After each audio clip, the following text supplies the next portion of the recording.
நண்பர்கள் அனைவருக்கும் என்னுடைய அன்பான பணிவான வணக்கம். என் பெயர் ஜான். நான் ஒரு குடிநோயாளி. எல்லாம் வல்ல இறைவனோட அருளாலையும் தோழமையில இணைந்து செயல்படுவதால் நான் பெற்றுக்கொள்ளக்கூடிய அனுபவம் தெம்பு நம்பிக்கையாலையும் இன்னைக்கு ஒரே ஒரு நாள் நான் குடிக்கல, தெளிவா மன நிறைவா அமைதியா வாழ என்னாலான எல்லா முயற்சிகளையும் செய்து கொண்டிருக்கின்றேன். கோயம்புத்தூர் ஒருங்கிணைப்பு மனசாட்சியின் தீர்மானத்தின் அடிப்படையில டெய்லி ராத்திரி 9:30 to 10:30 மணி நடக்கிற இந்த ஆன்லைன் மீட்டிங்ல 24 hours a day 24 மணித்துளிகள் ஒரு நாள் அப்படின்ற புத்தகத்தில இருந்து ஒவ்வொரு நாளும் ஒவ்வொரு பக்கமாக எடுத்து வாசித்து விளக்கம் பார்த்து கலந்தாய்வு செய்து இந்த கூட்டத்தை நடத்தி கொண்டிருக்கின்றோம். அதன் தொடர்ச்சியாக இன்றைக்கு நாம வந்தடைந்திருக்கிற பக்கம் ஆகஸ்ட் மாதம் 25ஆம் நாள். இந்த ஆகஸ்ட் 25 சிந்தனையை வாசிக்கிறதற்கு நண்பர் மூர்த்தி அவர்களை அன்போட பணிவோட அழைக்கின்றேன். மூர்த்தி, ஆகஸ்ட் 25. நன்றி நன்றி நன்றி நன்றி நன்றி.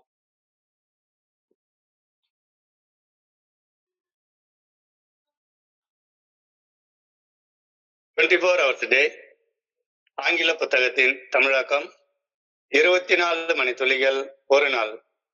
ஆகஸ்ட் மாதம் 25ஆம் தேதி. ஏஏ தோழமையின் இன்றைய சிந்தனை.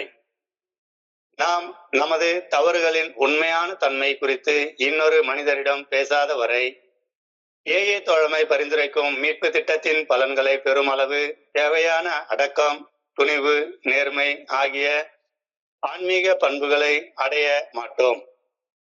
நாம் இந்த உலகத்தில் மகிழ்ச்சியாக வாழ விரும்பினால் நமது சக மனிதர் யாராவது ஒருவரிடம் முழுமையான நேர்மையுடன் இருந்துதான் ஆக வேண்டும். நாம் நம்மேல் நாம் எப்பொழுதும் கடினமாகவும் நம் சக மனிதர்களிடம் எப்பொழுதும் அனுசரணையுடனும் நடந்து கொள்ள வேண்டும். நாம் நமது ஆணவத்தை வெளியே எடுத்து எறிந்துவிட்டு நம்மிடம் உள்ள ஒவ்வொரு குணக்கோளாறுகளையும் வெளிச்சத்திற்கு கொண்டு வந்து அலசி ஆராய்ந்து பார்க்க வேண்டும். இந்த செயலால் நமது கடந்த காலத்தில் அனைத்து இருளையும் நம்மிடமிருந்து நீக்கிவிடுகிறோம். எதையும் விட்டு வைக்கல் ஆகாது. இந்த படிநிலை பரிந்துரைப்படி செயல்பட்டு முடித்த பின் நாம் இந்த உலகத்தை நேர்மையுடனும் உறுதியுடனும் பார்க்க முடியும். நான் என் குணக்கோளாறுகள் குறித்து இன்னொரு மனிதரிடம் பேசிவிட்டேனா? இன்றைக்கான பிரார்த்தனை. எனது ஆன்மா தளர்வடைய நான் அனுமதிக்கல் ஆகாது. சில நேரங்களில் இந்த உலக பிரகாரமான ஆசைகள் குறுக்கிடுவதால் என் ஆன்மா தளர்வடையும். இது போன்ற தருணங்களில் தொடர்ந்து நான் பணி செய்ய வேண்டும். எனது ஆன்மா ஆற்றல் என்னை உறுதிப்படுத்தும். என்னை புதுப்பித்து உறுதிப்படுத்த இறையருட் பேராற்றலது ஆற்றல் எப்பொழுதும் எனக்குள் இருக்கிறது. இறையருட் பேராற்றலின் உதவியை உண்மையுடன் கேட்பவர்கள் ஏமாந்து போவதே கிடையாது. உடல் சோர்வடைகையில் ஓய்வு தேவை. ஓய்வு நேரங்களில் இறையருட் பேராற்றலுடன் உறவாடுதல் மேலும் தேவை. தற்காலிக நிலைமைகள் எனது கட்டுப்பாட்டையும் மீறி என்னை தளர்வடைய செய்யும் போது நான் அமைதியுடன் காத்திருக்க வேண்டும். இறையருட் பேராற்றல் என்னுள் செயலாற்றுவதை மீண்டும் உணரும் வரை நான் பொறுமையுடன் காத்திருக்க வேண்டும். இன்றைக்கான பிரார்த்தனை. உணர்வுகள் கொந்தளிக்கையில் நான் பேசவோ செயலாற்றவோ செய்யாமல் இருக்க உதவுமாறு அன்புடன் வேண்டுகிறேன். புயல் ஓயும் வரை காத்திருக்கவும் பொறுமை எனக்கு வழங்கப்பட வேண்டும் எனவும் வேண்டுகின்றேன். சார், நன்றி சார். Welcome sir. நன்றி நன்றி நன்றி நன்றி நன்றி மூர்த்தி. நன்றி மூர்த்தி. நண்பர்கள் அனைவருக்கும் மீண்டும் ஒரு முறை என்னுடைய அன்பான பணிவான வணக்கங்களை தெரிவித்துக் கொள்றேன். என் பெயர் ஜான். நான் ஒரு குடிநோயாளி. எல்லாம் வல்ல இறைவனோட அருளாலையும் தோழமையில இணைந்து செயல்படுவதால் நான் பெற்றுக்கொள்ளக்கூடிய அனுபவம் தெம்பு நம்பிக்கையாலையும் இன்னைக்கு ஒரே ஒரு நாள் நான் குடிக்கல, தெளிவா மன நிறைவா அமைதியா வாழ என்னாலான எல்லா முயற்சிகளையும் செய்து கொண்டு இருக்கின்றேன்.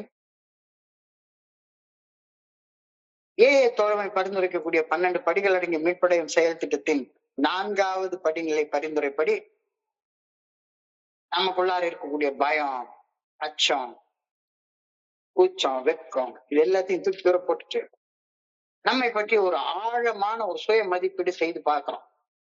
அச்சமின்றி ஆழமாக நம்முடைய கடந்த கால ஒழுக்கங்கள் குறித்து ஒரு பெரிய பட்டியல் தயாரிச்சு பார்க்கிறோம்.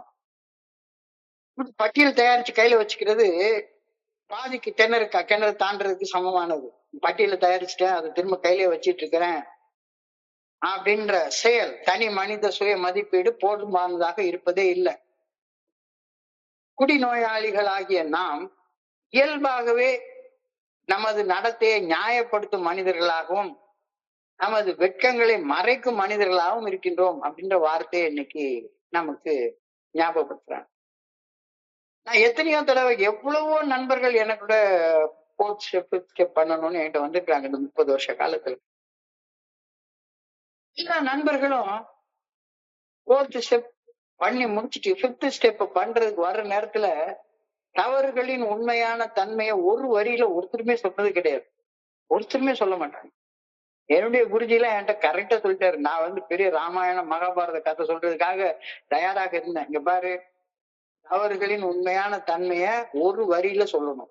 ஒரு வரியில சொல்லணும்.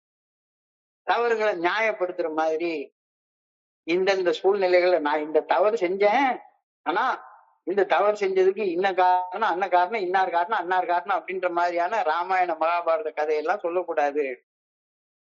ஏன்னா அவர் நல்லா தெரிஞ்சது குடிநோயாளி ஆகியன்னா இயல்பாகவே என்னுடைய தவறான நடத்தைய நியாயப்படுத்தக்கூடிய ஒரு மனிதனாக இருக்கிறேன் அப்படின்னு.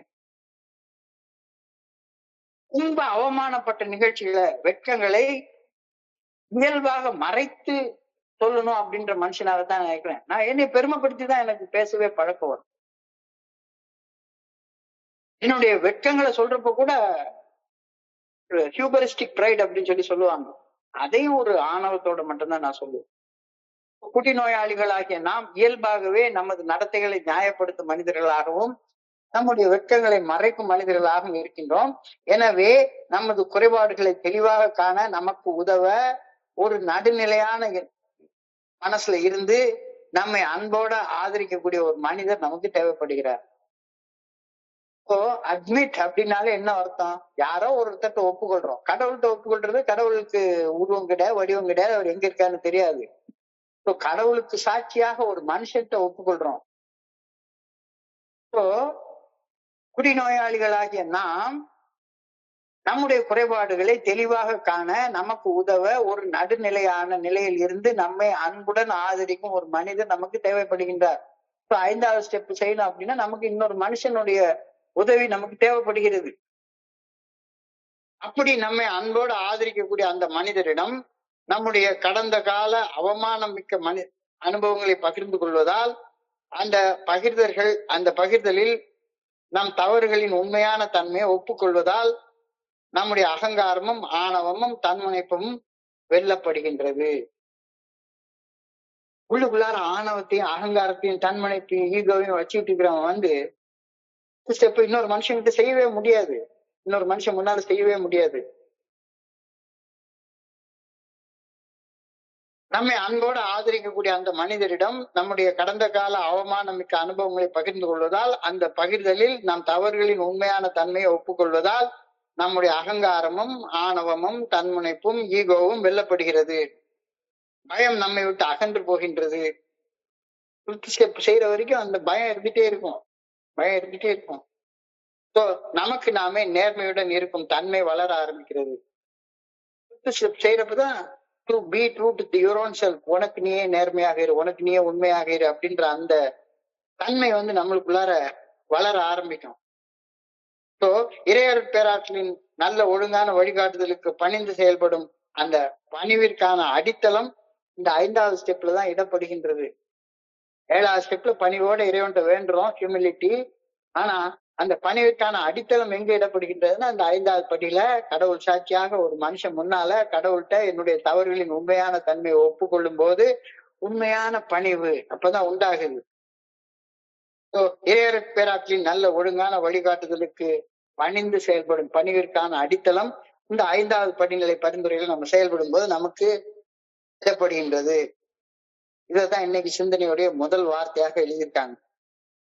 Unless we discuss our defects with another person, we do not acquire enough humility, fearlessness and honesty to really get the program.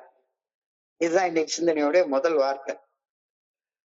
Unless we discuss our defects with another person, கடவுள் சாட்சியாக ஒரு மனுஷன் முன்னால நம்முடைய தவறுகளின் உண்மையான தன்மைய நம்ம கலந்து பேசுற வரைக்கும் நமக்கு தேவைப்படக்கூடிய ஆன்மீக பண்புகள் ஆகிய பணிவு, துணிவு, நேர்மை இது மூணும் கிடைக்காது. சோ பணிவு, துணிவு, நேர்மை இது மூணும் கிடைக்காத மனுஷன் வந்து தோழமையில முன்னேறவே முடியாது. முன்னேறவே முடியாது. பணிவு இல்ல, துணிவு இல்ல, நேர்மை இல்ல. தோழமையில என்ன செஞ்சிட்டு இருக்க? சும்மா வந்து உட்காந்து வேடிக்கை பார்த்து போயிட்டு இருக்கலாம், வேணாம், அவ்வளவுதான். இப்போ கடவுளுக்கு சாட்சியாக ஒரு மனுஷரை கண்டுபிடிச்சு அந்த மனுஷன் முன்னால 4வது படி நிலையில நம்மை பற்றி நாம் கண்டுகொண்ட, ஒப்புக்கொண்ட தவறுகளின் உண்மையான தன்மையை மீண்டும் ஒரு முறை கடவுள்கிட்ட ஒப்புக்கொள்றது. அதாவது கடவுள் சாட்சியாக ஒரு மனுஷனை வச்சு கடவுள்கிட்ட ஒப்புக்கொள்றது பயத்தை நீக்கும் பணிவையும் நேர்மையையும் நமக்கு கொடுக்கும். பயத்தை நீக்கக்கூடிய பணிவையும் நேர்மையையும் நமக்கு கொடுக்கும் அப்படின்ற கருத்து இன்றைய சிந்தனையில கொடுக்கப்பட்டிருக்கிறது. பணிவு என்றால் என்ன, நேர்மை என்றால் என்ன அப்படின்லாம் தோழமைக்கு வர்ற வரைக்கும் ஒண்ணுமே தெரியாது. பணிவுன்னா ஏதோ ஒரு பணிவு, கையை கட்டி நிக்கிறது பணிவு அப்படின்னு சொல்லி நினைச்சிட்டு இருக்கேன். மைக் எடுத்து என்னை பத்தி உள்ள அவமான அசிங்கத்தை பேசுறது நேர்மை அப்படின்னு நான் நினைச்சிட்டு இருக்கேன். பணிவுனா என்னன்னு தெரியாது, நேர்மைனா என்னன்னு தெரியாது. தோழமை பரிந்துரைக்கக்கூடிய 12 படிகள் அடங்கிய மீட்படையும் செயல் திட்டத்தை ஆழமாக புரிந்து கொள்ள முடியவே முடியாது. பணிவு, துணிவு, நேர்மை இந்த 3 இல்லைன்னா உனக்கு தோழமை பரிந்துரைக்கக்கூடிய இந்த 12 படிகள் அடங்கிய மீட்படையும் செயல் திட்டம்னா என்ன, அது நமக்கு என்ன செய்யும் அப்படின்றதெல்லாம் புரியவே புரியாது அப்படின்ற கருத்து சொல்றாங்க. ஆரம்ப காலகட்டங்கள்ல ஒரு அன்புடனான ஆதரவாளருடைய பங்கு, எதுக்கு போய் இன்னொரு மனுஷன்கிட்ட போய் நான் செஞ்ச அசிங்கத்தையும் அவமானத்தையும் நான் சொல்லணும்? இதெல்லாம் சொல்லக்கூடிய விஷயமா? எதுக்கு ஒரு ஆள்கிட்ட போய் சொல்லணும்? எதுக்கு ஒரு மனுஷன் முன்னால போய் சொல்லணும்? இது ஏன் அப்படி சொல்லியிருக்காங்க? சோ ஆரம்ப காலகட்டங்களில் ஒரு அன்புடனான ஆதரவாளரின் பங்கு எனக்கு என்னன்னே புரியல. இந்த 12 ஸ்டெப் ரெக்கவரி ப்ரோக்ராம்ல ஒரு ஸ்பான்சர் வகிக்கக்கூடிய பங்குன்னா என்னன்றது எனக்கு புரியவே இல்லை. இறைவனிடம் நான் நேரடியாக என்னுடைய தவறுகளின் உண்மையான தன்மையை ஒப்புக்கொள்வதற்கும், இறைவனுக்கு சாட்சியாக ஒரு மனுஷன் முன்னால என்னுடைய தவறுகளின் உண்மையான தன்மையை ஒப்புக்கொள்வதற்கும் இடையில மிகப்பெரிய வேறுபாடு இருக்கிறது தெளிவாக கொஞ்ச காலம் கழிச்சு தெரிய வந்தது. நேரடியாக கடவுள்கிட்ட சொல்லிட்டு அதெல்லாம் வேலைக்கு ஆகாது. சோ ஆரம்ப காலத்துல எனக்கு அது புரியாத ஒண்ணு. நான் என்ன நினைச்சிட்டு இருந்தேன், கடவுள்கிட்ட நேரடியா சொல்லிட்டா போதும், கடவுள்கிட்ட போய் தனியா உட்காந்து சாஷ்டாங்கமா உழுந்து கும்பிட்டுட்டு வந்துட்டா போதும், வேற ஒண்ணும் செய்ய வேண்டிய அவசியம் கிடையாது அப்படின்னு ஆரம்பத்துல நினைச்சிட்டு இருந்தேன். இறைவனிடம் நான் நேரடியாக என் தவறுகளின் உண்மையான தன்மையை ஒப்புக்கொள்வதற்கும், இறைவனுக்கு சாட்சியாக ஒரு மனுஷன் முன்னால என் தவறுகளின் உண்மையான தன்மையை ஒப்புக்கொள்வதற்கும் இடையில மலைக்கும் மடுவுக்கும் உள்ள வித்தியாசம் இருக்குது அப்படின்றது போக போக போக போக எனக்கு தெளிவாக புரிய வந்தது. ஒரு மருத்துவர், ஒரு மனநல மருத்துவர், ஒரு மத போதகர், ஒரு சமூக ஆர்வலர், இவங்கெல்லாம் பெரிய ஆளுங்க. அவங்க ஒரு மருத்துவர், அதுக்குன்னே படிச்சிருக்காரு. ஒரு மனநல மருத்துவர், ஒரு மத போதகர், 15 வருஷம் தியாலஜி படிச்சுட்டு வந்திருப்பாங்க. ஒரு மத போதகர், ஒரு சோசியல் ஆக்டிவிஸ்ட், ஒரு சமூக ஆர்வலர். இவங்க குடி நோயாளியின் மேல காட்டுறது ஒரு அறிவு சார்ந்த வழிகாட்டுதல். டாக்டர் வந்து இப்படி செய்யணும், அப்படி செய்யணும், இதை சாப்பிடணும், அது சாப்பிடணும் அப்படின்னு அவர் நமக்கு என்ன கொடுப்பாரு? ஒரு அறிவுரை சொல்லுவாரு. He is an authorized medical consultant. அறிவுரை சொல்லுவாரு, ஆலோசனை சொல்லுவாரு. ஒரு மருத்துவர், மனநல மருத்துவர், மத போதகர், ஒரு சமூக ஆர்வலர் ஆகியோர் குடிநோயாளிக்கு காட்டுறது அறிவு சார்ந்த வழிகாட்டுதல், அறிவு சார்ந்த ஆலோசனைகளை சொல்லுவாங்க. ஆனால் அன்பு சார்ந்து பேசும் ஒரு வழிகாட்டியாக அவங்க இருக்கவே முடியாது. ஒரு மருத்துவரோ, ஒரு மனநல மருத்துவரோ, ஒரு மத போதகரோ, ஒரு சமூக ஆர்வலரோ அன்போட காட்டக்கூடிய வகையில எல்லாம் அவங்க இருக்க மாட்டாங்க. They are professionals. அவங்க தொழில் ரீதியாக செயல்படுவாங்க. அவங்க வந்து சொல்றதெல்லாம் அறிவுரையும் ஆலோசனையுமா தான் இருக்கும். ஆனா தோழமையில ஒரு குடிநோயாளிக்கு மற்றொரு குடிநோயாளி காட்டுவது என்பது ஸ்பான்சர்ஷிப், அன்புடனான ஆதரவு. அதுக்கு பேர் வழிகாட்டுதல் இல்ல. தோழமையில ஒரு குடிநோயாளிக்கு இன்னும் ஒரு குடிநோயாளி காட்டுவது அன்புடனான ஆதரவு. அன்புடன் ஆதரிக்கப்படும் போது மட்டும்தான் ஒரு குடிநோயாளி தன்னுடைய மனசை திறந்து தன்னுடைய கடந்த காலத்துல தான் செய்த தவறுகளின் உண்மையான தன்மையை ஒப்புக்கொள்ளவே செய்வார். இல்லாட்டி போனா எல்லாரும் அறிவுரை சொன்னாங்கன்னா இவருக்கு அவங்களுடைய அறிவுரையை கேட்டுவிட்டு இவர் தனியா மனசுக்குள்ளார இன்னொன்னு செஞ்சுக்கிட்டே இருப்பாரு. 5th ஸ்டெப்ன்றது நடக்கவே நடக்காது. இப்போ தோழமையில ஒரு குடிநோயாளி மற்றும் ஒரு குடிநோயாளிக்கு காட்டுவது வழிகாட்டுதல் இல்ல, அன்புடனான ஆதரவு. தோல் மேல கை போட்டுட்டு நானும் ஒன்னே மாதிரி தான்ப்பா இருந்தேன், நானும் ஒன்னே மாதிரிதான் இருந்தேன், இன்னைக்கு நான் நல்லா இருந்துட்டு இருக்கேன், சோ நான் செய்தது நீ செய் அப்படின்னு சொல்றப்ப அன்புடன் ஆதரிக்கப்படும் போது ஒரு குடிநோயாளி தன்னுடைய மனசை திறந்து தன்னுடைய கடந்த காலத்தில் தான் செய்த தவறுகளின் உண்மையான தன்மையை ஒப்புக்கொள்வார். இதுதான் ஏல நடக்கிறது. ஒரு வழிகாட்டி ஆலோசகராக அறிவுரை கூறுபவராக மட்டுமே செயல்படுகின்றார். ஒரு வழிகாட்டி ஆலோசனைகளை வழங்குவார், அறிவுரை கூறுவார், கற்பிப்பார், பாடம் எடுப்பாரு, டோபமைன் சுரக்குது, அது சுரக்குது, இது சுரக்குது, என்னமாச்சும் ஒரு பாடத்தை எடுத்துக்கிட்டே உட்கார்ந்து இருப்பாரு. மூளையோடைய படத்தை போடுவாரு, அங்க அது நடக்குது, இங்க இது நடக்குது, என்னென்னமோ சொல்லுவாரு. நீங்க இந்த கேன்சர் இன்ஸ்டியூட்ல என்னைக்காச்சும் நிக்கோட்டின் ஆனிவர்ஸுக்கு போனீங்கன்னா சரிதான், உலகத்துல பயத்தெல்லாம் காட்டி விட்டுருவாங்க. நுரையீரல் படத்தை போடுவாங்க, அதை போடுவாங்க, இதை போடுவாங்க, என்னென்னமோ போடுவாங்க. ஒரு வழிகாட்டி ஆலோசனை வழங்குகின்றார், அறிவுரை கூறுகின்றார், கற்பிக்கின்றார். ஆனால் ஒரு ஆதரவாளர் என்னுடைய முன்னேற்றத்தில் நேரடியாக கவனம் செலுத்துகின்றார். அவர் தன்னுடைய சொந்த அனுபவம், தெம்பு, நம்பிக்கையை பகிர்ந்து கொள்கின்றார். ஒரு வழிகாட்டிக்கும் ஒரு ஆதரவாளருக்கும் இடையில உள்ள வித்தியாசம் தெரியுதா அப்படின்ற கேள்வியை இன்னைக்கு நம்ம கிட்ட டைரக்டா கேக்குறாங்க. ஒரு வழிகாட்டி அறிவுரை சொல்லுவாரு, ஆலோசனை சொல்லுவாரு, புத்தகத்துல இருந்து பாடம் எடுப்பாரு, பிக் புக் எடுத்து படிப்பாரு, அது மாதிரி பெரிய பெரிய மெடிக்கல் புத்தகங்கள் எடுத்து சொல்லுவாரு, என்னென்னமோ சொல்லுவாரு. ஆனா ஏஏல ஒரு ஆதரவாளர், ஒரு ஸ்பான்சர் என்னுடைய முன்னேற்றத்துல நேரடியாக கவனம் செலுத்த தன்னுடைய சொந்த அனுபவம், தெம்பு, நம்பிக்கையை பகிர்கின்றார். ரகசியங்கள், மறைக்கப்பட்ட உண்மைகள், மறைக்கப்பட்ட வெறுப்பு, மனக்கசப்பு, போலியாக பேசுதல், போலியாக செயல்படுதல் ஆகியன தனி மனிதனாக என் மனதில் பெரிய நிலை சுமைகளாக மிகப்பெரிய மன அழுத்தத்தை உருவாக்கிட்டு இருக்குது. இதெல்லாம் எல்லா டாக்டருக்கும் தெரியும், எல்லா பெரிய மத போதகர்களுக்கும் தெரியும், பெரிய சமூக ஆர்வலர்களுக்கு தெரியும், எல்லாருக்கும் நல்லா தெரியும்.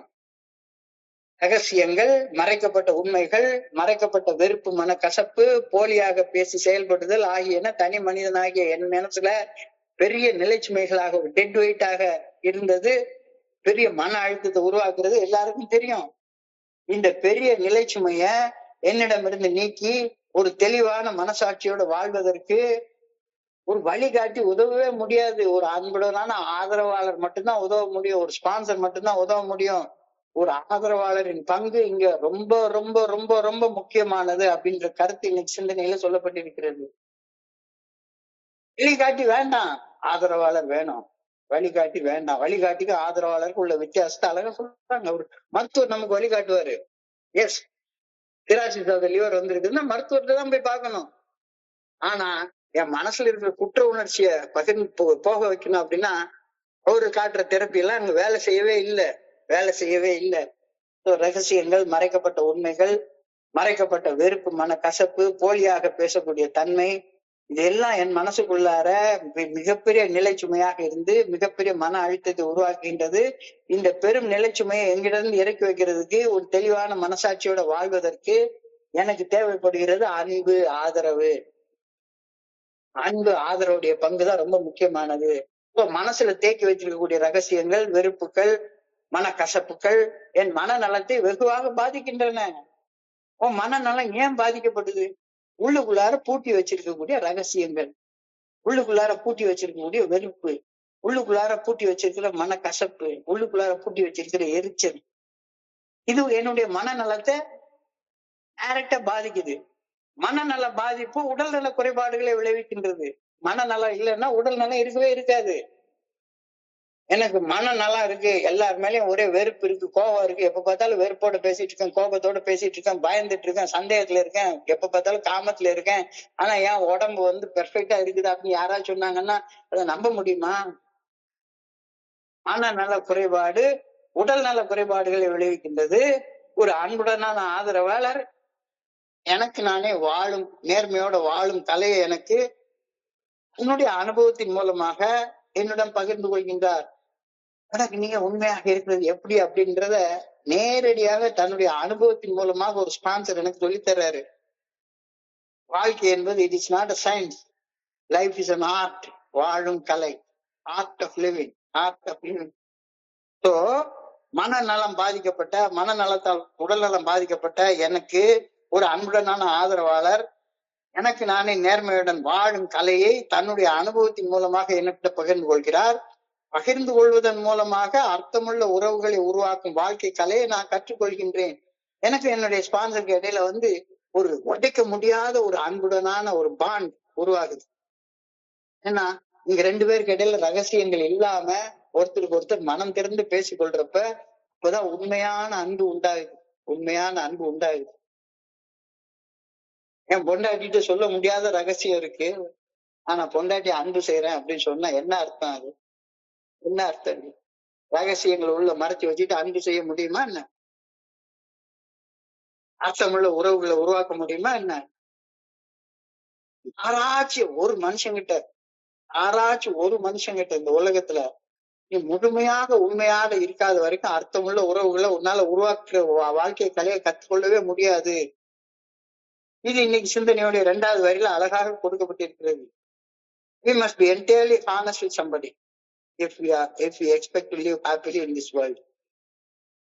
We must be entirely honest with somebody if we expect to live happily in this world.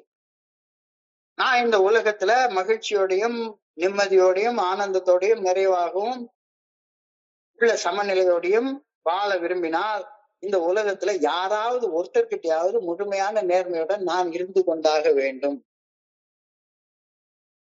யாராவது ஒருத்தட்ட கண்டிப்பாக முழுமையான நேர்மையோட. உனக்கு எனக்கு ரகசியங்களே கிடையாது. 2 உள்ளத்தின் மையங்கள் ஒன்றாக இணையும் போது உருவாகக்கூடியது அன்பின் ஆற்றல் அப்படின்னு பெரியவங்க சொல்றாங்க. வேற எந்த வகையிலயும் அன்பின் ஆற்றல் உருவாகாது. ரகசியமே கிடையாது. உனக்கு எனக்கு இடையில எந்த ரகசியமும் கிடையாது. ரகசியங்கள் இருக்குன்னா அன்பு இல்லைன்னு அர்த்தம். ரகசியங்கள் இருக்குன்னா அன்பு இல்லைன்னு அர்த்தம்.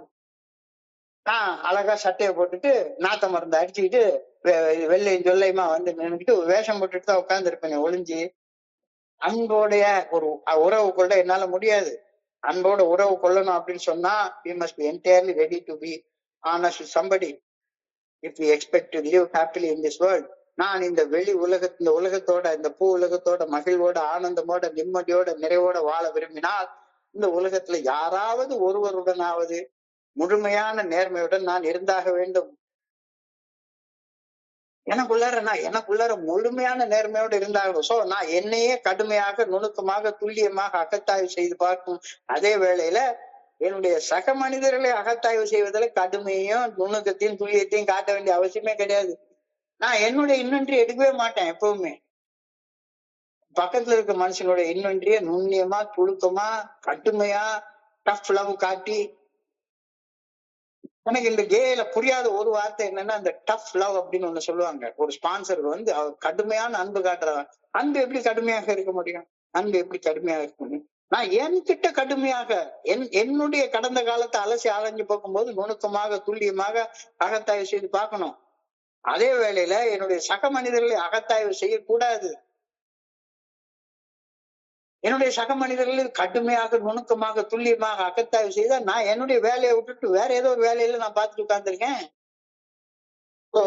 என்னுடைய அகத்தில் ஒழுக்கம், புறத்தில் அன்பு, இரக்கம் என்ற இந்த தத்துவம் நல்லிணக்கத்தையும் பொறுப்புணர்வையும் உருவாக்குகின்றது.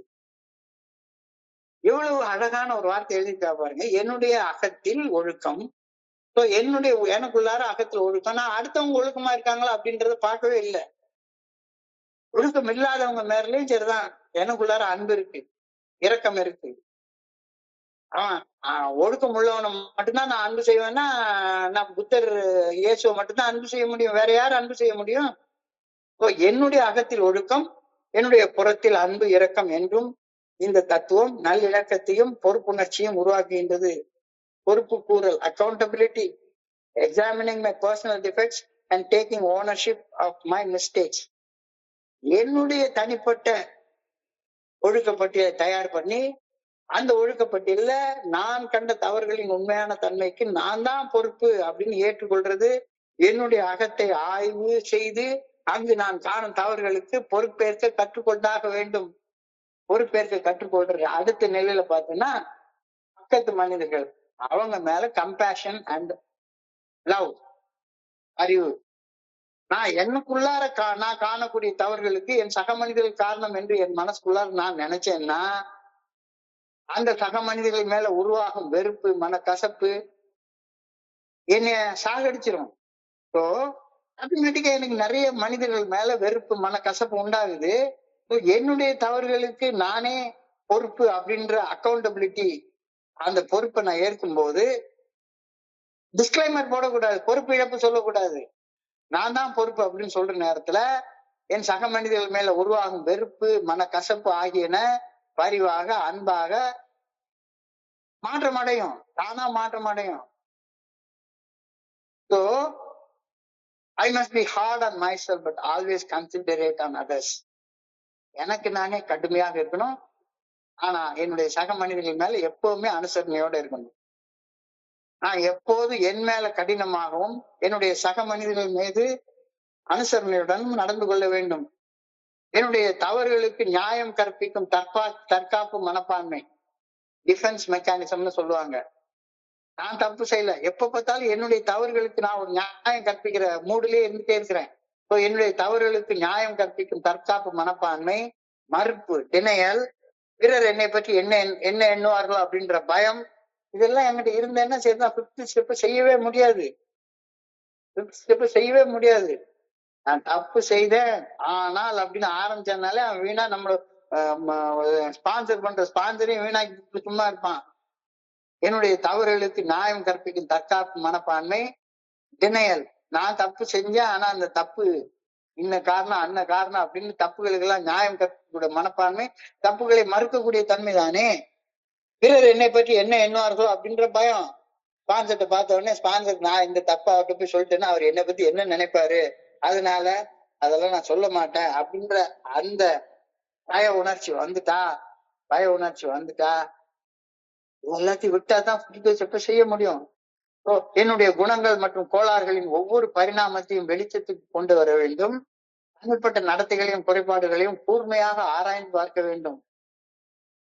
ஏன் இந்த மாதிரி பைத்தியக்கார மாதிரி இருக்கிற அப்படின்றதுக்கான காரணத்தை ஆழமாக, நுணுக்கமாக, துல்லியமாக அலசி ஆராய்ந்து பார்க்க கத்துக்கோ. என்னுடைய குணங்கள் மற்றும் கோளாறுகள் அதோடைய ஒவ்வொரு பரிணாமத்தையும் வெளிச்சத்துக்கு கொண்டு வர வேண்டும். தனிப்பட்ட நடத்தைகளையும் குறைபாடுகளையும் நான் கூர்மையாக உத்து பார்க்க வேண்டும். ஏன்னா இது ரொம்ப முக்கியமான இடத்துல நான் உட்கார்ந்துட்டு இருக்கேன், அப்பதான் மேல போக முடியும். கடந்த கால தவறுகளின் நினைவுகள் என் மனதில் இருண்ட மூலைகளில் ஒளிந்து கொண்டிருக்கும். எல்லார் மனசுலயும் ஒருத்தர் விடாம எல்லார் மனசுலயும் நான் செய்த தவறுகளின் நினைவு இல்லாத மனுஷன் யாராச்சும் இருக்காங்களா சொல்லுங்க. எல்லார் மனசுலயும் கடந்த கால தவறுகளின் நினைவுகள் என் மனதின் இருண்ட மூலைகளில் ஒளிந்து கொண்டிருக்கும். அவை என் நிகழ்கால செயல்களை நிர்ணயம் செய்கின்றன. உள்ளுக்குள்ளா இருக்கக்கூடிய குற்ற உணர்ச்சி, அந்த குற்ற உணர்ச்சியால் உருவாகக்கூடிய எதிர்கால கவலை, பயம் ஆகியன நிகழ்காலத்துல மறுபடியும் தப்பு செய்யறதுக்கு என்னை தூண்டிக்கொண்டே இருக்கும். கடந்த கால தவறுகளின் நினைவுகள் என் மனதின் இருண்ட மூலையில் குடிகொண்டிருக்கும். அவை என்னுடைய நிகழ்கால செயல்களை நிர்ணயம் செய்கின்றன. மறைக்கப்பட்ட உண்மைகளையும் ரகசியங்களையும் மூடி மறைக்காமல் நேருக்கு நேர் எதிர்கொள். அதுதான் இந்த 10th ஸ்டெப்ல உள்ள வேலை. எதையும் மூடி மறைச்சேன்னா மறுபடியும் நோய்வாய்ப்பட்டு அதே மாதிரி பரிதாபமான வாழ்க்கையை தான் வாழ்ந்து கொண்டிருப்ப.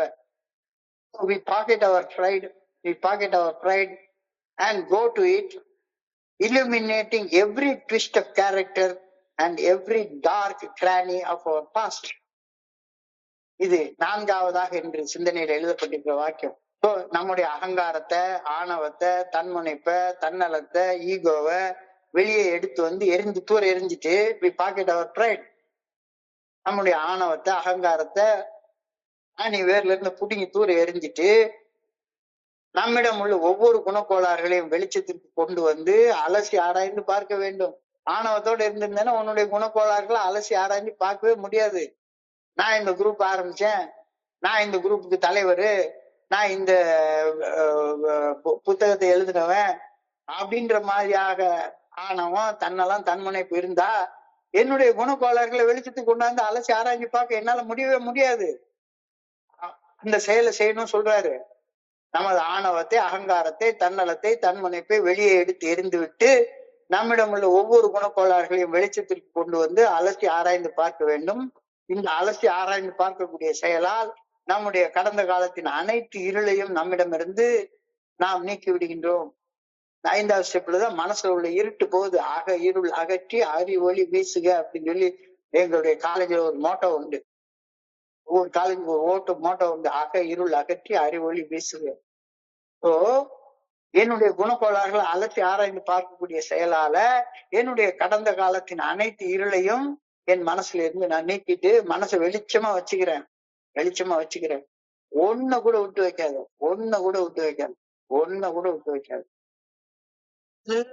எல்லாத்தையும் once we have taken up the 5th step, withholding nothing, we can look at the world in the eyes. நிமிர்ந்த நன்னடை, நேர்கொண்ட பார்வை, பூமியில் யாவருக்கும் அஞ்சாத நெறிகள். எப்ப வரும்? 5வது ஸ்டெப்ப பண்ணா மட்டும்தான் அடுத்தவனை கண்ணு பார்க்கவே முடியும். இல்லாட்டி போனா பார்க்கவே முடியாது. தப்பு செய்யறவனை தான் கண்ணு பார்ப்பேன். தப்பு செய்யாது நேர்மையா இருக்கிறவன் தலை குனிஞ்சு நிப்ப. Once we have taken up the 5th step, withholding nothing, we can be able to look at the world in the eyes. 5வது படிநிலை பரிந்துரைப்படி முழுமையாக செயல்பட்டு முடித்து விட்டால் இந்த உலகத்தை நேர்மையுடனும் உறுதியுடனும் நம்மால பார்க்க முடியும். நான் என்னுடைய குணக்கோளாறுகள் குறித்து இன்னொரு மனிதனிடம் பேசிவிட்டேனா? Have I discussed my defects of character with another person? இந்த 5வது படிநிலை பரிந்துரைப்படி செயல்பட்டு விட்டேனா? இல்ல அதெல்லாம் நான் செய்யல. இப்ப 4th ஸ்டெப் எழுதி பார்த்தேன், கை நிறைய கழுத விட்டு அப்படியே வச்சிருக்கேன் அப்படின்னு சொல்லி சொன்னேன்னா, இல்ல 5th ஸ்டெப் ஏதோ ஒரு நான்கே வார்த்தை பேருக்கு செஞ்சேன் அப்படின்னு சொன்னேன்னா, இல்ல. அப்ப தியானத்துக்கு கடந்து போ. நீங்க நல்லா பார்த்தோம்னா ஃபெல்லோஷிப்ல வந்து வயசு ஆக ஆக ஆக ஆக எனக்குள்ளார ஒரு சோர்வு வர ஆரம்பிக்கும். நான் சோர்வை உணரும் போது ஓய்வுக்கு முன்னுரிமை கொடுக்கணும் தானே. 5th ஸ்டெப் செய்யலைன்னா சோர்வு உண்டாகும். நான் சோர்வை உணரும் போது ஓய்வுக்கு முன்னுரிமை கொடுக்க வேண்டும். எல்லார் கையிலும் இப்ப செல்போன் இருக்கும். செல்போன்ல பேட்டரி சார்ஜ் இறங்கிடுச்சுன்னா என்ன பண்ணணும்? சார்ஜ் போடணுமா வேண்டாமா? சார்ஜ் போடணும்னா பேட்டரி ஒரு நேரத்துல ஆஃப் ஆயிரும்ல. நான் சோர்வை உணரும் போது ஓய்வுக்கு முன்னுரிமை அளிக்க வேண்டும். பேட்டரிய சார்ஜ்ல உடனே போடணும். ஓய்வு எடுப்பதன் மூலமாக புத்துணர்வு பெற்று என்னுடைய சக மனிதர்களுக்கு நற்பணிகள் செய்வதில் விடாமுயற்சியுடன் என்னையே நான் ஊக்கப்படுத்திக் கொள்ள வேண்டும். சோர்வோடு இருக்கிறப்ப என்ன செய்யணும்? சோர்வோடு இருக்கிறப்ப நார்மலா என்ன செய்வோம்? குடிக்கிற காலத்துல சோர்வோடு இருந்தா என்ன செய்வோம்? போய் ஒரு 1/4 பாட்டில் அடிச்சுட்டு வருவோம் அப்படின்னு சொல்லுவோம். இல்லாட்டி போனா வா மச்சி போய் ஒரு தம்ம போட்டு வருவோம், ஒரு டீயை போட்டு வருவோம் அப்படின்னு சொல்லுவோம். இப்ப வந்ததுக்கு அப்புறம் என்ன பண்றோம்? சோர்வா இருந்தோம்னா, மச்சி போய் இப்போ திருநெல்வேலியில ஆண்டு விழா இருக்கு, போய் குத்தாலத்துல ஒரு குளியல போட்டா உற்சாகமா இருக்கும். பாவநாசத்துல போய் ஒரு இதை போட்டா குளியல உற்சாகமா இருக்கும். இல்ல இப்போ ஏதாச்சும் ஒகேனக்கல்ல போய் அருவியில போய் குளிச்சுட்டு வந்தா, அங்க ஒரு மீட்டிங் அட்டென்ட் பண்ணிட்டு வந்தா, ஒரு அனிவர்சரி அட்டென்ட் பண்ணிட்டு வந்தா கோழிக்கறியை சாப்பிட்டதுக்கெல்லாம் உற்சாகம் வந்துடும் அப்படின்னு சொல்லி நினைக்கிறோம். நான் சோர்வை உணரும் போது ஓய்வுக்கு முன்னுரிமை எடுக்கணும். எப்படி ஓய்வு எடுக்கிறது? ஓய்வு எடுப்பதன் மூலம் புத்துணர்வு பெற்று சக மனிதர்களுக்கு நற்பணிகள் செய்வதில் விடாமுயற்சியுடன் என்னை நானே ஈடுபட்டு இப்ப எப்படி ஓய்வு எடுக்கிறது அப்படின்ற ஒரு பெரிய கேள்வி வருது. ஆன்மீக மந்த நிலையை வெல்வது என்பது அகத்தை முனைப்புடன் பேணி வளர்ப்பதையும் மன உளைச்சலுக்கு ஆளாகாமல் பாதுகாத்துக் கொள்வதையும் சொல்லுது. ஓய்வு எடுக்கணும். ஓய்வு எடுக்கலைன்னா ஒண்ணுத்துக்கும் வேலைக்கு ஆகாது. ஆனா ஓய்வு எடுக்கிறதுங்கிறது மறுபடியும் நம்ம என்ன பண்றோம்? ஓய்வு எடுக்கிறன்ற பேர்ல எங்கேயாச்சும் ஊர் சுத்திட்டு இன்னும் கொஞ்சம் களைச்சு வந்து அந்த கோயிலுக்கு போற இந்த கோயிலுக்கு போற அப்படின்னு இன்னும் கொஞ்சம் களைச்சு வந்து ஏற்கனவே சோர்வா இருக்கிறாம இன்னும் கொஞ்சம் சோர்வடைஞ்சு போயிடுறோம். ஓய்வு எடுக்கக்கூடிய வழிமுறைகள் என்ன? ஓய்வு எடுப்பதை ஒரு வழக்கமாக மாற்றிக்கொள்ளுங்கள். ராத்திரிக்கு தூக்கம் வந்தா தூங்குறோம்ல. அப்போ இந்த ஆன்மீக மந்த நிலை போகணும் அப்படின்னா எஸ்டாப்ளிஷ் ரிதம் ஆஃப் ரெஸ்ட். என்ன வீட்டுல உனக்குன்னு புனிதமான ஒரு இடம் உருவாக்கி வச்சிருக்கல, 3க்கு 3 இடம். அந்த புனிதமான இடத்துல புனிதமான மௌனத்துல சொல்லற போய் சும்மா உட்காந்துரு. ஆன்மீக மந்த நிலை தானாக மறைஞ்சு போயிடும். அதான் பேட்டரி சார்ஜ் போடுற இடம். சார்ஜ் ட்ரெயின் ஆகி போய் கிடக்குதுன்னா அப்பப்ப போய் சார்ஜ் போட்டுட்டே இரு. எழுந்து வந்த உடனே சார்ஜ் குறையும், கண்டிப்பா குறையும். மறுபடியும் சார்ஜ் போடு. Establish rhythm of rest. புனிதமான இடம், புனிதமான மௌனம், அதுல இரு. அப்ப அடுத்த வழி, காலத்தின் தீர்ப்பை கடந்து நிற்கும் புத்தகங்கள் எடுத்து வாசி. காலத்தின் தீர்ப்பை கடந்து நிற்கக்கூடிய புத்தகங்கள், திருமந்தம் ஆகட்டும், திருக்குறள் ஆகட்டும், பகவத்கீதை ஆகட்டும், பைபிள் ஆகட்டும், குரான் ஆகட்டும், அல்லது நம்மளுடைய பெரிய புத்தகம் ஆகட்டும், ஏதாச்சும் ஒரு காலத்தின் தீர்ப்பை கடந்து நிற்கும் புத்தகங்கள் எடுத்து வாசி. கவனத்தை நல்ல திசையில திருப்ப கற்றுக்கொள். கவனம் எப்பவுமே என்ன போகுது? நெல்லையப்பர் கோயிலுக்கு போனா யாருமா அழகா மல்லிகைப்பூ வச்சுட்டு வராங்க, பட்டுப்புடவை வச்சுட்டு வராங்க, கொலுசு போட்டு சத்தம் போட்டு வராங்க. இந்த இடத்துலதான் கவனம் திரும்புது. கவனத்தை நல்ல திசையில் திருப்ப கற்றுக்கொள்ளுங்கள். சமூகத்தின் ஊக்கத்தை நாடுங்கள். அதான் இந்த மீட்டிங் வர்றது. இந்த மாதிரி மீட்டிங்ல வந்தா ஒரு சின்ன ஊக்கம் கிடைக்கும், ஒரு சின்ன ஊக்கம் கிடைக்கும். So, never yield to the weariness of the spirit. ஆன்ம ஆற்றல் தளர்வடைவதற்கு அனுமதிக்கவே கூடாது. பேட்டரியில சார்ஜ் போயிடுச்சுன்னா 20% உடனே ரெட்ல காட்டிடும். இன்னும் கொஞ்ச நேரத்துல பேட்டரி ட்ரெயின் ஆகி செல்போன் சுவிட்ச் ஆஃப் ஆயிரும் அப்படின்னு காட்டணும். Never yield to weariness of the spirit.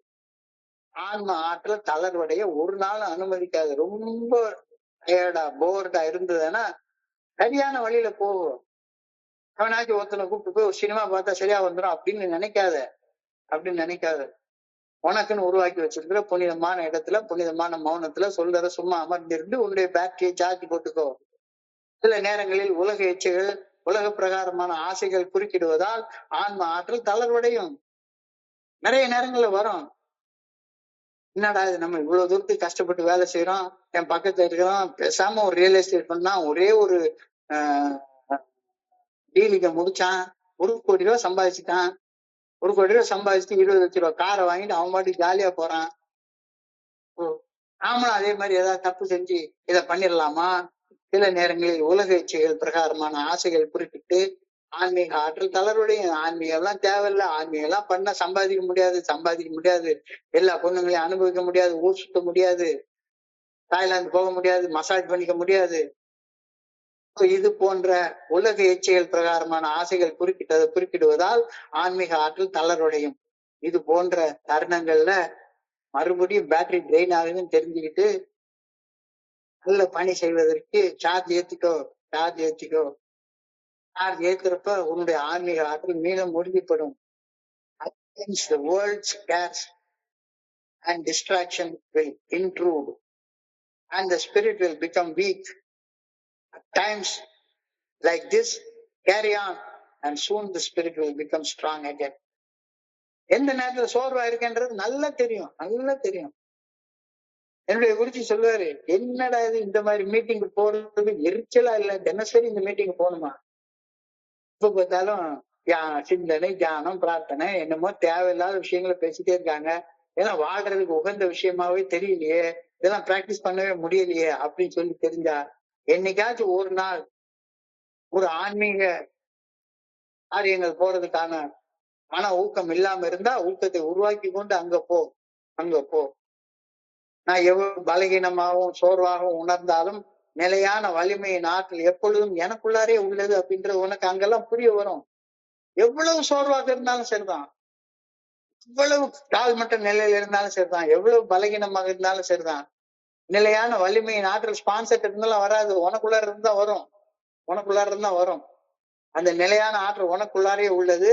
So என்னது அந்த ஆற்றலின் ஊற்றில் இருந்து சக்தி எப்பொழுது வேண்டுமானாலும் எடுத்துக்கொள்ளலாம். நீ எப்ப வேணாலும் பேட்டரியை சார்ஜ் போடுறதுக்கு கரண்ட் இருக்கு, சார்ஜ் போடணும் எப்ப வேணாலும் போட்டுக்கலாம். எப்ப வேணாலும் உனக்குன்னு சார்ஜ் போடுற இடம் இருக்கு, 3க்கு 3 புனிதமான இடம். அங்க போய் எப்ப வேணாலும் உட்காரலாம். அங்க உண்மையான தேடல், ட்ரூ சர்ச். உட்காந்து ஆராய்ச்சி பண்ணிட்டே உட்கார்ந்து இருக்காத, தேடு. உனக்குள்ளார ஆற்றல் எங்க இருக்குன்னு தேடு, அந்த ஆற்றலை கண்டடையணும்னு தேடு. ஆற்றலை கண்டடையும் போது உனக்கு புத்துணர்ச்சி வரும், உன்னுடைய வாழ்க்கை புதுப்பிக்கப்படும். God's spirit is always within me, replenish and to renew. None never sincerely sought God's help is in vain. இறைவனுடைய அந்த நல்ல ஒழுங்கான வழிகாட்டுதலை, அந்த ஒழுங்கான வழிகாட்டின்படி வாழ்வதற்கு தேவையான ஆற்றலை தேடினவங்க ஒரு நாளும் வீணா போனதே கிடையாது. நம்பினோர் கெடுவதில்லை, 4 முறை தீர்ப்பு. God's spirit is always within to replenish and renew. None ever sincerely sought God's help is in vain. இறையருள் பேராற்றலின் ஆற்றலும் சக்தியும் எனக்குள்ளார அருவமாக மறைவாக நிறைந்து உள்ளன. நான் நிறைவாக உணரவும் புத்துணர்வை பெறவும் எப்பொழுது வேண்டுமானாலும் முடியும். இறையருள் பேராற்றலின் உதவியை நாடி தோற்று போய் நின்றவர்கள் யாருமே கிடையாது. இறையருள் பேராற்றல் என்னை புதுப்பிக்க, நிறைவுபடுத்த எப்பொழுதும் எனக்குள்ளார உள்ளது. பல நேரங்களில் நான் தான் என்னுடைய தன்னலம் தன்முனைப்பு காரணமாக இந்த மீட்டிங் வேண்டாம், அந்த மீட்டிங் வேண்டாம், ஊர் சுத்த போயிடலாம் அப்படின்னு நான் பாட்டுக்கு போயிட்டே இருக்கிறேன். தியானம் மற்றும் பிரார்த்தனையை கைவிட்டவே விட்டுறாத. உடல் சோர்வடைகையில் ஓய்வு தேவை. ஓய்வு நேரங்களில் இறையருள் பேராற்றலுடன் உறவாடுதல் மேலும் தேவை. தற்காலிகமான நிலைமைகள் என்னுடைய கட்டுப்பாட்டையும் மீறி என்னை தளர்வடைய செய்யும் போது நான் அமைதியுடனும் பொறுமையுடனும் காத்திருக்க வேண்டும். இறையருள் பேராற்றல் என்னுள் செயலாற்றுவதை உணரும் வரை நான் பொறுமையோடு இருக்க வேண்டும். Physical weariness and exhaustion may make a time for rest, and communion with God is more necessary when you are taking rest. When you overcome that temporary condition that you cannot control, keep quiet and wait for the power of the Spirit to flow back. அழகா சொல்லியிருக்காங்க. உடல் சோர்வடையும் போது ஓய்வு தேவை. ஓய்வு நேரங்களில் இறையருள் பேராற்றலுடன் உறவாடுதல் மேலும் தேவை. தற்காலிகமான நிலைகளில் என்னுடைய கட்டுப்பாட்டை மீறி என்னை தளர்வுகளை செய்யும் போது நான் அமைதியுடனும் பொறுமையுடனும் காத்திருக்க வேண்டும். இறையருள் பேராற்றல் என்னுள் செயலாற்றுவதை உணரும் வரை, கடவுள் என்னைக்குள்ள இருந்து என்னை இயக்குகின்றார் அப்படின்றத உணரும் வரை பொறுமையாக காத்திருக்க வேண்டும். I pray that I may not speak or act in the midst of an emotional upheaval. உணர்வுகள் கொந்தளிக்கும் போது பேசவோ செயலாற்றவோ செய்யாமல் இருக்க உதவுமாறு. முக்கால்வாசி நேரத்துல எப்ப பேசுறதுன்னா சரி, கோபம் தலைக்கு மேல இருக்கிறப்ப வாயிலிருந்து கெட்ட வார்த்தையா வந்துடும். உணர்வுகள் கொந்தளிக்கும் போது நாம் பேசவோ செயலாற்றவோ செய்யாமல் இருக்க உதவுமாறு இறைவனை அன்புடன் வேண்டுகின்றேன்.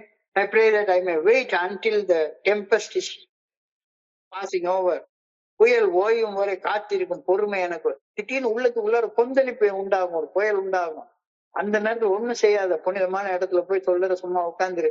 புயல் ஓயும் வரை காத்திருக்கும் பொறுமை எனக்கு வழங்கப்பட வேண்டும் என ஆண்டவா பணியோடு வேண்டிக் கொள்கிறேன்னு சொல்றாரு. இந்த இன்னைக்கு உள்ள சிந்தனைகளை தொகுத்து சுருக்கமாக பாக்குறப்ப 4வது படிநிலையில நாம செய்யக்கூடிய நம்முடைய கடந்த கால ஒழுக்கங்கள் குறித்த பட்டியலை தயாரிக்கிற பணி பாதி கிணறு தாண்டுற பணி தான். Unless we discuss our defects with another person, we do not acquire enough humility, fearlessness and honesty. பணிவு, துணிவு, நேர்மை எப்ப வரும்? 5வது ஸ்டெப் செய்யறப்பதான் வரும். 4வது ஸ்டெப் எழுதி கையில வச்சுக்கிட்டு நானும் செஞ்சுட்டேன் அப்படின்னு 4வது ஸ்டெப் செஞ்ச நோட்டை கக்கத்துக்குள்ளார வச்சுட்டு 4வது ஸ்டெப் செய்யறப்ப என்ன பண்றோம்? பணிவோட, துணிவோட, நேர்மையோட. தவறுகளின் உண்மையான தன்மையை ஒப்புக்கொள்றப்ப நான் என்னுடைய தவறுகளை தான் ஒப்புக்கொள்றேனே தவிர என்னுடைய தவறுகளுக்கு அடுத்தவங்க காரணம் அப்படின்னு நான் காரணம் சொல்லிட்டே இருந்தேன்னா வேலைக்கு ஆகாது. ஆரம்ப காலகட்டங்கள்ல ஒரு அன்புடனான ஆதரவாளரின் பங்கு எனக்கு சரியாக புலப்படவே இல்லை. கடவுள்கிட்ட நேரம் சொல்லிட வேண்டியதானே அப்படின்னு தான் நினைச்சிட்டு இருந்தேன். ஆனா என்னுடைய தவறுகளின் உண்மையான தன்மையை இறைவனிடம் ஒப்புக்கொள்வதற்கும் இறைவன் சாட்சியாக ஒரு மனுஷன் முன்னால கடவுள்கிட்ட ஒப்புக்கொள்வதற்கும் மிகப்பெரிய வித்தியாசம் இருப்பது. ஏன்னா அப்ப அந்த இடத்துலதான் என்னை அன்போடு ஆதரிக்கக்கூடிய ஒரு மனுஷனுடைய பங்கு வருது. அப்போ வழிகாட்டுதலுக்கும் ஆதரவுக்கும் இடையில உள்ள வித்தியாசத்தை சொல்றாங்க. ஒரு மருத்துவர், ஒரு மனநல மருத்துவர், ஒரு மத போதகர், சமூக ஆர்வலர் ஆகிய குடிநோயாளிடம் காட்டுவது அறிவு சார்ந்த வழிகாட்டுதல். அறிவு சார்ந்து பேசும் ஒரு வழிகாட்டியால் குடிநோயாளியிடம் அறிவு சார்ந்து மட்டுமே தன்னுடைய தவறுகளை பற்றி பேசுவார். ஆனா தோழமையில ஒரு குடிநோயாளிக்கு மற்றும் ஒரு குடிநோயாளி காட்டுவது வழிகாட்டுதல் இல்ல, அன்புடனான ஆதரவு, ஸ்பான்சர்ஷிப். அன்புடன் ஆதரிக்கப்படும் போது மட்டும்தான் ஒரு குடிநோயாளி தன்னுடைய மனசை திறந்து தன்னுடைய கடந்த காலத்தில் தான் செய்த தவறுகளின் உண்மையான தன்மையை ஒப்புக்கொள்வார். ஒரு வழிகாட்டி ஆலோசனைகள் வழங்குகின்றார், அறிவுரை கூறுகின்றார், கற்பிக்கின்றார், பிக் புக் எடுத்து படிப்பாரு, எல்லாம் பண்ணுவாரு. அவர் வழிகாட்டி. ஆனா ஒரு ஆதரவாளர் எனது முன்னேற்றத்துல நேரடியாக கவனம் செலுத்தி தன்னுடைய அனுபவத்தை நம்பிக்கை என்கிட்ட நேரடியாக பகிர்கின்றார். ரகசியங்கள், மறைக்கப்பட்ட உண்மைகள், மறைக்கப்பட்ட வெறுப்பு, மனக்கசப்பு, போலியாக பேசுதல், இது எல்லாமே தனி மனிதனாக என்ன மனசுக்குள்ளார பெரும் நிலை சுமையாக என்னுடைய அந்த மனசுல மறைச்சு வச்சிருக்கிற அந்த நினைவுகள் தான் பெரிய டெட் வெயிட்டாக நிலை சுமையாக எனக்குள்ளார பெரிய மன அழுத்தத்தை உருவாக்குது. இப்போ இந்த பெரும் நிலை சுமையை என்னிடமிருந்து நீக்கி ஒரு தெளிவான மனசாட்சியுடன் வாழ்வதற்கு எனக்கு ஒரு அன்புடனான ஆதரவாளர் தேவை, ஸ்பான்சர் தேவை, வழிகாட்டி தேவையே கிடையாது எனக்கு. இப்ப மனசில் தேக்கி வைத்திருக்கும் ரகசியங்கள், வெறுப்புகள், மனக்கசப்புகள் என் மனநிலையை வெகுவாக பாதிக்கின்றன. மனநல பாதிப்பு உடல்நல பாதிப்பாக மாற்றம் அடைகின்றது. ஸோ அன்புடனான ஆதரவாளர் எனக்கு நானே நேர்மையுடன் வாழக்கூடிய வாழ்க்கை கலையை எனக்கு கத்துறாரு. மண்டையில இருக்கக்கூடிய வெயிட் எல்லாம் கீழே வைக்கக்கூடிய வேலையை நான் செய்யறேன். We must be entirely honest with somebody if we expect to live happily in this world. இந்த உலகத்துல நாம் பரிபூர்ணமான ஆனந்தத்தோடையும் சந்தோஷத்தோடையும் நிம்மதியோடையும் வாழ விரும்பினா யாராவது ஒரு மனுஷனுக்கு நீ உண்மையாக இரு, உன் மேல நீ கடுமையாக இரு, ஆனா அடுத்தவங்க மேல அனுசரணையாக இரு. உன்னுடைய குணப்பட்டியல தயாரிக்கிறப்ப கடுமையாக, நுணுக்கமாக, துல்லியமாக பாரு. அடுத்தவங்களுடைய குணப்பட்டுதலை தயார்படுத்துறப்ப கடுமையாக அந்த நுணுக்கத்தை, துல்லியத்தை காட்டாத. என்னுடைய அகத்தில் ஒழுக்கம், புறத்தில் அன்பு, இந்த தத்துவம் நல்லிணக்கத்தையும் பொறுப்புணர்ச்சியும் எனக்குள்ளார உருவாகிறது. அக்கௌண்டபிலிட்டி, பொறுப்பு குரல், examining my personal defects and taking ownership for my mistakes. என்னுடைய அகத்தை ஆய்வு செய்து அங்கு நான் காணும் தவறுகளுக்கு பொறுப்பேற்க கற்க வேண்டும்.